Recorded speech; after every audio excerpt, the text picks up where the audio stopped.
Hello student, coherent English classes की guest paper series में आप सभी का स्वागत है। मैं हूं आपका इंस्ट्रक्टर मोहम्मद ज़ियाउल्लाह कमर। आप देख रहे हैं हमारे YouTube channel coherent English classes. और आज इस वीडियो के अंदर हम लोग डिस्कस करने जा रहे हैं ऑब्जेक्टिव नंबर 150 से लेकर ऑब्जेक्टिव नंबर 200, यानी कि टोटल मोस्ट VVI 50 ऑब्जेक्टिव, जो कि आपके बुक रेनबो और स्टोरी ऑफ इंग्लिश से, जो कि बहुत ही इंपॉर्टेंट ऑब्जेक्टिव है।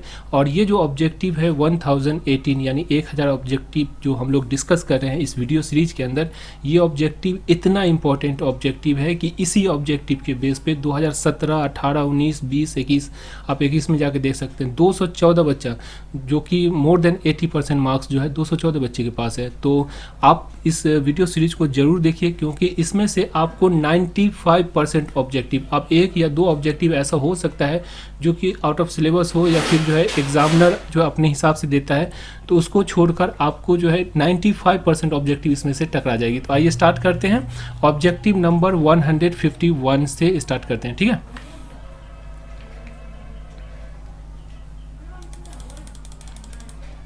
Objective number 151, the Indian English fiction has won 5 bookers prize so far. यानी कि इंडियन इंग्लिश फिक्शन का मतलब कि वो राइटर जो भारतीय हैं और जो है फिक्शन लिखते हैं। फिक्शन का मतलब होता है उपन्यास जो लिखते हैं, कहानी या किस्सा लिखते हैं, तो उसे हम लोग क्या कहते हैं, फिक्शनिस्ट कहते हैं। मतलब कि फिक्शन लिखने वाला, कहानी किस्सा लिखने वाला, उपन्यास लिखने वाला। तो अभी तक जो इंडियन राइटर है जिनको जो है बुकर्स प्राइज मिला है वो 5 है। तो टोटल 5 बुकर प्राइज जो है मिल चुका है इंडियन को, ठीक है। आगे चलते हैं। Objective number 152, the fire at a time forget it's dead. The fire at a time forgets it's dead is called the father of modern novel. ये 2018 के एग्जाम में भी आया है। 2020 जो पिछली साल जो गुजरा है उसके अंदर भी ये जो है ऑब्जेक्टिव आया है कि कौन ऐसा व्यक्ति है जिसे जो है मॉडर्न नॉवेल का, मतलब कि जो आधुनिक नॉवेल है उसका जो है पिता कहा जाता है। तो रिचर्डसन को जो है इसका पिता कहा जाता है। समझ में आ गया। आगे चलते हैं। The author of the novel voice in the city. Voice in the city नाम की जो किताब है उसके ऑथर कौन है, Anita Desai. The author of the novel Azadi. Azadi के जो लेखक हैं वो है Chaman Nawab. Existed in both spoken and written form. Middle English existed in both spoken and written form. देखिए इंग्लिश 3 तरह का होता है, modern English, modern English, middle English और ओल्ड इंग्लिश। तो ओल्ड इंग्लिश जो है वो सिर्फ बोला जाता था, लिखा नहीं जाता था। जैसे हम लोग के बिहार की जो अपनी जो प्रादेशिक भाषा होती है, जैसे हम लोग के यहाँ का कर रहा है रे, का कर रहा है, तो या क्या खा रहा है, तो ये जो भाषा है ये असल में लिखी नहीं जाती, सिर्फ बोली होती है। तो बोली जाती थी ओल्ड इंग्लिश, लेकिन मिडिल इंग्लिश आते आते वो लिखने में भी आने लगी और जो है उसको बोला भी जाता था। तो जो मिडिल इंग्लिश है वो स्पोकन, मतलब कि बोलचाल की भाषा में भी इस्तेमाल होता था और उसको लिख के भी रखा गया है, किसको, मिडिल इंग्लिश को। और मॉडर्न इंग्लिश को भी बोला जाता है और उसको लिखा जा सकता है, ठीक है। According to Dorothy L Sayer, every newspaper lives in a perpetual precarious balance। यानी कि डोरोथी एल सेयर के अनुसार जो न्यूज़पेपर होता है वो हमेशा क्या होता है, जो एक संदिग्ध जो है बोझ में या कर्ज में दबा हुआ रहता है। Who among the following was one of our greatest freedom fighter as well as eminent educationalist। यानी कि कौन ऐसे राइटर हैं जो आपके किताब में दिया हुआ है उसमें से जो कि फ्रीडम फाइटर भी है, मतलब कि स्वतंत्रता सेनानी भी है। स्वतंत्रता मतलब कि देश को आज़ाद करने में भी उन्होंने भाग लिया। और जो है इमिनेंट एजुकेशनलिस्ट का मतलब हुआ प्रख्यात, बहुत ही ज़्यादा प्रसिद्ध एजुकेशनलिस्ट, शिक्षाविद, जो कि शिक्षा के प्रसार में काम करता हो। तो वो कौन है, doctor Zakir Hussain. The author of the novel Tom Sawyer is. Tom Sawyer के जो लेखक हैं वो कौन है, mark Twain. The author of the book from a Cornish window is killer coach. Killer coach जो थे फ्रॉम अ कॉर्निश विंडो, इसके अंदर बताया गया है कि जो प्रेस होता है वो किस तरह से किसी भी व्यक्ति की प्रतिष्ठा को बढ़ा सकती है, किसी को जो है इंसान से जो है भगवान बना सकती है, और कोई इंसान जो कि बहुत ही प्रसिद्ध हो उसकी जो इज्जत और प्रतिष्ठा को गिरा सकती है। तो ये जो है फ्रॉम अ कॉर्निश विंडो, ये आपको आया है, ये किताब का नाम आपको how free is the press से आया। The western societies assume that sexual relationship, मतलब कि जो वेस्टर्न सोसाइटी है, जो कि पश्चिमी सभ्यता है, अमेरिका, इंग्लैंड, यूरोप की जो सभ्यता है, वो ये अज्यूम करती है, अज्यूम का मतलब होता है मानती है, कि जो सेक्सुअल रिलेशनशिप होता है, मतलब कि पति पत्नी के बीच में जो शारीरिक संबंध होता है है ना। स्पाउस का मतलब हो गया पति पत्नी। तो इस पति पत्नी के बीच में जो शारीरिक संबंध होता है इन ट्रेडिशनल सोसाइटी, जो कि हम लोग की जो सोसाइटी है, जो हम पुरानी जो सोसाइटी है उसे ट्रेडिशनल सोसाइटी कहते हैं। तो इंडियन जो सोसाइटी है उसके अंदर जो पति पत्नी के बीच में शारीरिक संबंध होता है इज परफंक्टरी एंड एक्सप्लोटेटिव। एक्सप्लोटेटिव का मतलब क्या होता है? शोषणकारी। मतलब कि ये जो संबंध जो बनता है पति पत्नी के बीच में, ये क्या है? एक जो है शोषणकारी है, शोषण का एक जरिया है, एक जो है तरीका है। और परफंक्टरी का मतलब होता है कि बेढंगापन, यानी बेढंगा और जो है शोषणकारी है। बेंजी, ये जो आपको आया है वो है चाइल्ड बॉन्ड से आया। Benji understood the first and the last thing about that it exists for the purpose of laying egg। जो बेंजी था उसको सिर्फ एक चीज़ और सबसे आखिरी यही चीज़ उसको समझ में आया कि जो मुर्गी होता है वो सिर्फ अंडा देने के लिए होता है। ये चीज़ बेंजी को पता था। The old-fashioned independent newspaper has largely given place to reporting, which is the best slipshod and worst टेंडेंशियस। मतलब इसका ये हुआ कि जो पुराने जो न्यूज़पेपर थे जो कि पक्षपात रहित जो न्यूज़ देते थे या छापते थे, उसने अब क्या कर दिया है? लार्जली गिवन, यानी बड़े पैमाने पे अब जो देते हैं प्लेस यानी कि जगह अपने न्यूज़पेपर में, वो किस चीज़ को देते हैं? रिपोर्ट, उस रिपोर्टिंग को which is best slip shot. Please slip shot का मतलब होता है जो होता है ना, मतलब कि दुकान वाली जो भाषा होती है, जो दुकान पे क्या हो सकता है? किसी की बुराई, किसी की जो है आप जो है किसी का बुराई करते हैं, तो वैसा न्यूज़ जो कि किसी की खींचातानी करे या किसी की पर्सनल लाइफ में जो जो है सो किसी की ताक झाँक करे, तो उस तरह का जो न्यूज़ होता है, गप मारने वाला जो न्यूज़ होता है वो, और जो है सो बेकार का जो जिसका कोई अर्थ ना हो, जिसका कोई फ़ायदा ना हो। जैसे मान लीजिए कि आप एक भारत के जो है सो अनिल अंबानी है, उनकी कुत्ता मर गया, अब उसका भी न्यूज़ आपको आ जाएगा। क्यों आएगा? क्योंकि वो बड़ा आदमी है। इससे क्या फ़ायदा होगा आपको उसका कुत्ता मरा, उसके टॉमी नाम है, ये वो सारी चीज़ उसके अंदर दिया रहेगा, लेकिन इससे कोई फ़ायदा नहीं होगा। तो इस तरह की जो रिपोर्टिंग है, जो ओल्ड फैशन न्यूज़पेपर हुआ करती थी, जिसका विशेषता ये था कि वो जो है पक्षपात रहित और काम की बात वाली न्यूज़ छापता था। अब जो है उसने क्या किया है, ये गप सरक्का वाला जो न्यूज़पेपर होता है, न्यूज़ होता है, उसको देना स्टार्ट कर दिया। Creed and school in abeyance, यानी creed and schools in abeyance, ये जो लाइन आया है वो आया है आपको सॉन्ग ऑफ माई सेल्फ से।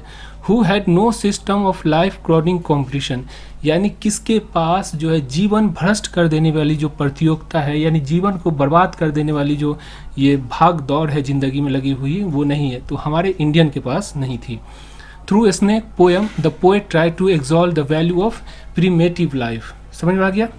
The autobiography of Kamala Das is my story. Kamala Das की ऑटोबायोग्राफी जो है वो, उसका नाम क्या है किताब का? My story. Age are from middle of 8th century to the beginning of the 11th century, यानी 8 सेंचुरी से लेके 8वीं शताब्दी से लेके 11वीं शताब्दी तक की जो एज है, यानी कि जो पीरियड है, वो कौन सा एज कहलाता है?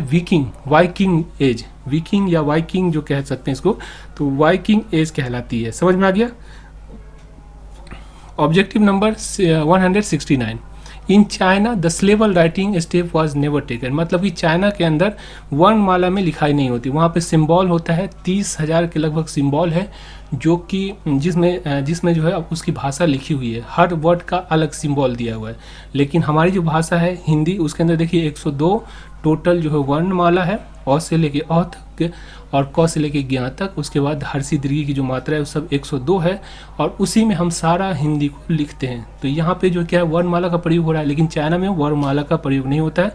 वहाँ पे सिंबल जो होता है, चिन्ह जो होता है, हर चीज़ का एक सिंबल दे दिया जाता है। इसीलिए कहा जाता है कि चाइनीज़ और जो जापानीज़, ये दो भाषा ऐसी भाषा है जिसे सीखना बहुत मुश्किल है। If America is to be a great nation what must become true, यानी कि अगर अमेरिका ग्रेट नेशन बनना चाहता है, मतलब कि एक महान राष्ट्र बनना चाहता है, क्या चीज़ सच होना होगा? तो अ सेंस ऑफ फ्रीडम, मतलब कि आज़ादी की जो हर इंसान के दिल के अंदर या उसकी जो सोच है उसके अंदर ये हो कि फ्रीडम सबको मिलना चाहिए, जस्टिस सबको मिलना चाहिए, पूरी अमेरिका के अंदर ये प्रिवेल करना चाहिए। प्रिवेल करने का मतलब फैल जाए चारों तरफ, जो है अमेरिका के अंदर फ्रीडम, आज़ादी सबको, और सबको जो है इंसाफ मिलने लगे, चारों तरफ फैल जाए। ये जो है अमेरिका को ग्रेट नेशन बना सकती है।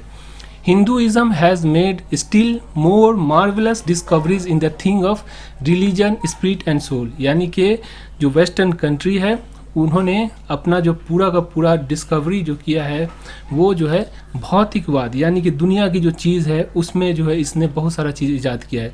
लेकिन जो हिंदुइज़्म है, जो हमारा हिंदुस्तान है, उसने क्या किया है कि उसने भी जो है ईजाद किया है, लेकिन उसने ईजाद किस चीज़ में किया है? रिलीजन में, स्पिरिट में, अपनी आत्मा को शुद्ध करने में, अपनी सोल को जो है अपनी सोल में जो है सो दयापन लाने के लिए इस सब चीज़ में जो है इन्होंने जो क्या किया, ये जो धार्मिक जो क्षेत्र है उसके अंदर हिंदुइज़्म ने बहुत ज़्यादा डिस्कवरीज की है, मतलब उसमें बहुत सारी खोज की है।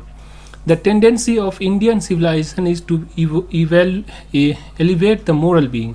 मतलब कि इंडियन जो सिविलाइजेशन है उसकी जो टेंडेंसी है, उसकी जो विशेषता ये है कि ये जो है मोरल बीइंग, मतलब कि आपके अंदर जो मोरल मतलब कि नैतिकता जो है उसको एलिवेट करना, मतलब बढ़ाती है। हमारी जो सत्ता ऐसी सत्ता है जिसके अंदर आप रहिएगा तो आपके अंदर जो नैतिकता का जो भाव है वो बढ़ता है। समझ में आ गया?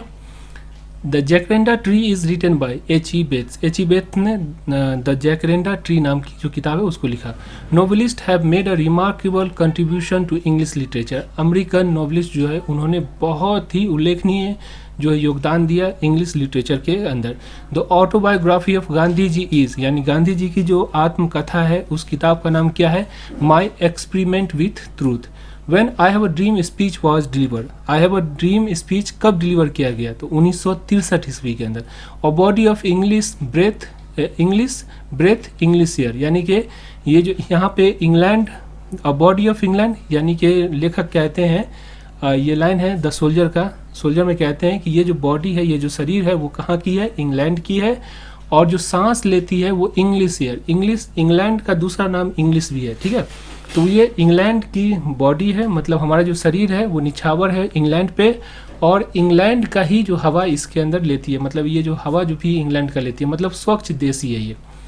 Minister don't see people for week and months, यानी जो मिनिस्टर होते हैं वो लोगों को हफ्तों महीने नहीं देखते हैं, मतलब उसकी जो अपॉइंटमेंट होती है 1 महीने के बाद या 1 हफ्ते के बाद आती है। The first 8 line of sonnet is called octave. The speakers life blood decay when, यानी जो स्पीकर हैं उनकी जो जिंदगी का जो खून है, उसकी जो उनका जो कण है वो क्या होता है? डिके हो जाता है, मतलब छिन्न हो जाता है, नाश हो जाता है, गल जाता है। क्यों? जब उसकी जो लवर है, मतलब उसकी जो प्रेमिका यानी उसकी जो पत्नी है, वो जब रोती है तो लेखक का जो उसके खून का जो कण है वो सारा का सारा चीज़ क्या होता है? गलने लगता है, नाश हो जाता है।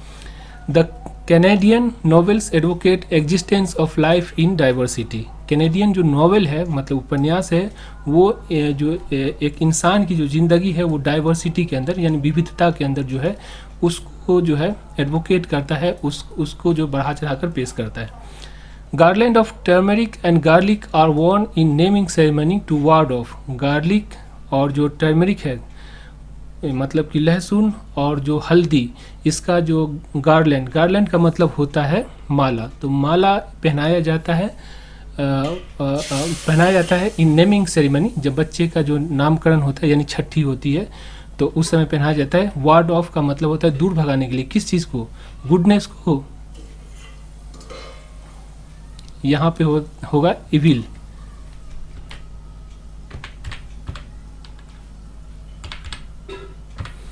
ये मिस्टेक है। Garlands of turmeric and garlics are worn in naming ceremony to wards off evils, मतलब कि जो छठी के अंदर जो औरत को लहसुन और हल्दी का जो है सो माला पहनाया जाता है, वो इसलिए पहनाया जाता है कि जो बुरी आत्मा है या बुरी चीज़ है वो जो है उसको दूर भगाया जा सके। ठीक है, समझ में आ गया। Going fourth of a women from their mother's house at marriage to live with mothers-in-law and the wives of their husband brother is a tourism of anthropology. Men don't take much part in naming ceremony. जो man होता है, जो इंसान है, जो मर्द है, वो छठी के अंदर ज़्यादा भाग नहीं लेता, ये सब औरत का काम होता है कि नहीं। From where the strange scent was coming, कहाँ से आ रही थी? From कैरोब ट्री नाम से ये जो द स्नेक है उसका जो है ये लाइन है। According to Pulse S. Buck, the Indian makes a third group between the South African. यानी पल्स एस बक के अनुसार इंडियन जो है वो तीसरा ग्रुप है साउथ अफ्रीका में। यानी सबसे पहले जो साउथ अफ्रीकन जो इंग्लिश है जो यूरोप से आए हुए हैं वो है, उसके बाद दूसरा जो उसकी जो अपनी जो आबादी है वो ग्रुप है, और तीसरा सबसे बड़ा जो ग्रुप है साउथ अफ्रीका के अंदर वो कौन है, इंडियन का है। समझ में आ गया। What is modern civilization? Modern civilization क्या है? It is a worship of materialism and brutishness, यानी कि ये पूजा है भौतिकवाद की, दुनियावी चीज़ों की, और जो हमारे अंदर जो भाव सुनता है, एक जो निर्दयीता है, उसकी जो पूजा है। Who among the following died oneness of true spiritual values? तो डॉक्टर राधा कृष्णन है। How many characters are there in a marriage proposal play? A marriage proposal जो प्ले है उसमें कितने कैरेक्टर? टोटल 3 कैरेक्टर है। नतालिया, उसके बाद जो है इवान वेसलविच, और जो है एक जो है चेकॉव जो नतालिया का पिता है। Career was the longest in English dramatic history? GB Shaw की जो कैरियर है, जीवी शॉ ऐसे लेखक थे या ऐसे जो है सो नाटककार थे जिन्होंने सबसे ज़्यादा जो है ड्रामेटिक जो हिस्ट्री है उसके अंदर काम किया। इन्हें सबसे लंबा जीने वाले जो व्यक्ति थे वो जीवी शॉ थे, George Bernard Shaw. The author of the novel butterfly in the wing, ये जो नॉवेल है बटरफ्लाई इन द विंग, उसके जो लेखक कौन है? तो उसकी जो लेखिका है वो है Lakshmi Prasad. Is the most important and popular medium of this age which would compete with both film and radio, यानी कुछ ऐसा भी साधन है जो कि बहुत ही ज़्यादा पॉपुलर है, बहुत प्रसिद्ध है, जो कि फिल्म और रेडियो को टक्कर देता है, तो वो है नॉवेल। नॉवेल मतलब उपन्यास। तो नॉवेल एक ऐसा जो है सो एक मीडियम है अपनी बात को कहने का जो कि फिल्म और रेडियो को टक्कर दे सकता है। Objective number 193, the prevailing belief about black snake in Sicily is that it is innocent, यानी कि जो सिसली जो इलाका है उसके अंदर ये जो बिलीफ है, ये जो एक विश्वास है कि जो काला सांप होता है वो मतलब कि इनोसेंट होता है। According to Pearl S Buck is ever present in Indian life in its best as well as its वर्ड्स एक्सपेक्ट, यानी कि पल्स एस बक के अनुसार जो रिलीजन है वो अपने अच्छे पहलू के अंदर भी और बुरे पहलू के अंदर भी इंडिया के अंदर है। मतलब कि जो रिलीजन है वो बुरे पहलू में भी है और अच्छे पहलू में भी है। Every human death by starvation is preceded by long period of anxieties, यानी कि जो भी डेथ होती है स्टारवेशन से, स्टारवेशन का मतलब होता है मतलब भूख प्यास से जो मरता है वो पहले ऐसे नहीं कि मर जाता है, मरने से पहले क्या होता है, लॉन्ग पीरियड ऑफ एंजाइटीज़, बहुत बेचैनी होती है। देखिए एक आदमी है जो आपके पड़ोस में भूखा मर रहा है, मतलब उसके पास खाने का कोई चीज़ नहीं है, तो ऐसे तो नहीं है कि अचानक जाएगा और मर जाएगा। उस मरने से पहले वो 2 रोज़ 4 रोज़ खूब तड़पेगा, तो तड़पेगा तो आपको भी तो तकलीफ़ देगा ना, क्योंकि आपके जो है सो आपके पड़ोस में है और आस पड़ोस का जो भी आदमी रहता है उसको तकलीफ देता है। तो यही कहा जाता है कि every human death by starvation is preceded by long period of anxieties. ये जो लाइन लिया हुआ है वो है ideas that have help the mankind से लिया हुआ है। The author of the novel the edible women is Alice Walker. The author of the novel the house of mister Vishwas. House of mister Vishwas जो नॉवेल है उसके ऑथर कौन है? B.S. Naipaul. Wealth and luxury do not make a man happy, यानी कि दौलत और जो सुख सुविधा चैन आराम की जो चीज़ है वो एक इंसान को खुश नहीं रख सकता है। उसके बाद देखिए Benji simplicity seem gradually to have become cunning, यानी जो बेंजी की जो सरलता है वो धीरे धीरे कैसे क्या हो गई, कनिंगनेस में बदल गई, मतलब कि फिर वो सातिरता में बदल गई, वो सातिर बन गया।